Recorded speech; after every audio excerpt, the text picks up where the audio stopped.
تو صحابہ کرام پہلے تو نماز سے پہلے آسمان کی طرف دیکھ لیا کرتے تھے، اس کے بعد وہ اپنی نظریں نیچی گاڑ کے رکھتے تھے۔ حضرت ابوبکر صدیق رضی اللہ تعالیٰ عنہ کے بارے میں تو آتا ہے کہ جب آپ نماز میں کھڑے ہوتے تھے تو ایسے کھڑے ہوتے تھے جیسے کوئی ایک لکڑی کی شاخ زمین میں گاڑ دی گئی ہو۔ اس ادب و احترام سے نماز میں کھڑے ہوا کرتے تھے۔ تو الذین هم فی صلاتهم خاشعون، صحابہ کرام کا یہ شعار تھا۔ اس کے بعد کہ جیسے اللہ کے نبی صلی اللہ علیہ وسلم فرماتے تھے نا کہ میری آنکھوں کی ٹھنڈک نماز میں ہے، تو صحابہ کرام بھی اپنے دل کے پیالے کو خالی کر کے نماز میں کھڑے ہوا کرتے تھے۔ اور ہاں میرے دوستو، اگر غور کرو، کسی نے حضرت عمر رضی اللہ تعالیٰ عنہ سے پوچھا، آپ کو اللہ نے اتنی بڑی سلطنت عطا فرمائی، یہ اتنی بڑی سلطنت آپ سے بن کیسے گئی؟ تو فرمایا، عربی کا جملہ تھا، مجھے تو یاد نہیں، لیکن اس کا مفہوم یہ تھا کہ دن ہم گھوڑے کی پیٹھ پر گزارتے تھے اور رات جانماز پر گزارتے تھے، اس طرح اللہ نے ہم کو یہ سارا کا سارا عالم عطا فرمایا۔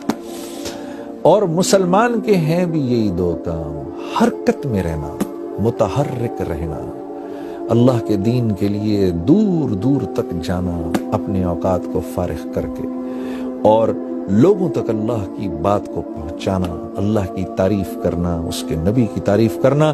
دن میں ان لک فی النہار سبحا طویلا، اللہ رب العزت ہمارے نبی صلی اللہ علیہ وسلم کے بارے میں فرما رہے ہیں کہ اے میرے نبی، صبح آپ لوگوں کے سمندر میں تیر رہے ہوتے ہیں۔ جب اللہ یہ کہیں تو سوچو اللہ کے نبی کیسے لوگوں کے پاس جایا کرتے ہوں گے، کیسے لوگوں کے، اے میرے نبی دن بھر آپ لوگوں کے سمندر میں تیر رہے ہوتے ہیں، لوگوں تک اللہ کی بات پہنچا رہے ہیں۔ تو یہ کام ہے ہمارا۔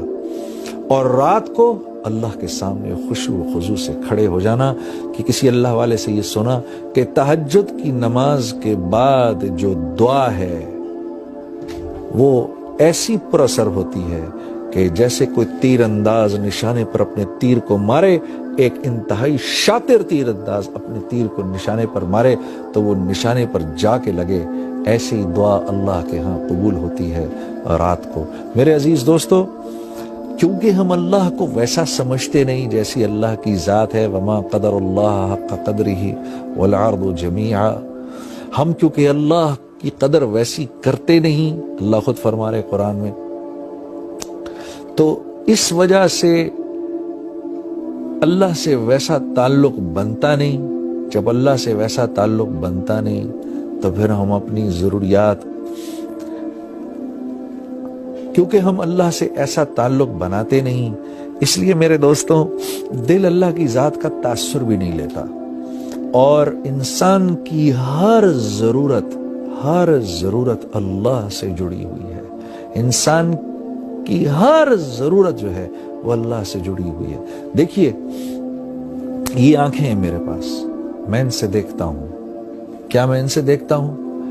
جس بھائی کے پاس آنکھیں نہ ہوں اس سے پوچھو تو صحیح جا کر، ہاں یہ جملہ ہی باطل جملہ ہے جو میں نے ابھی کہا ہے کہ میں آنکھ سے دیکھتا ہوں۔ وہ آپ سے کہے گا آنکھ تو میرے پاس بھی ہے، آنکھ سے نہیں دیکھتے، اس میں اللہ کا امر ہے میرے بھائی، جس سے تو دیکھتا ہے میرے لیے وہ امر نہیں دیکھنے کا ہے تو نہیں دیکھ سکتا، آپ کے لیے دیکھنے کا ہے تو آپ دیکھ سکتے ہیں۔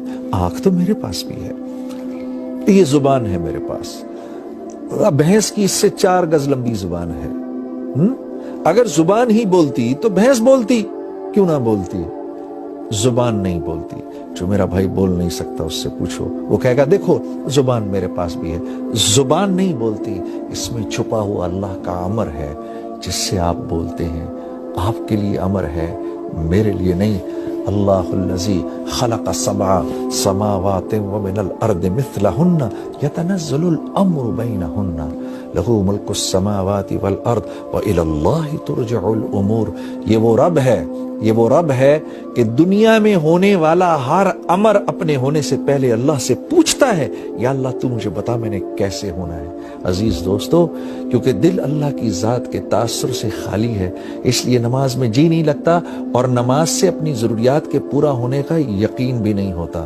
جب ہم لوگوں کے سامنے اللہ کی تعریف کرتے ہیں تو اس یقین کو ٹھیک کرنے کے لیے کرتے ہیں کہ ملے گا تو اللہ کے ہاں سے ملے گا، کریں گے تو اللہ کریں گے۔ ہاں جو کچھ جہاں جہاں سے ہوتا آ رہا ہے وہاں سے نہیں ہو رہا، کرنے والی ذات اللہ کی ہے۔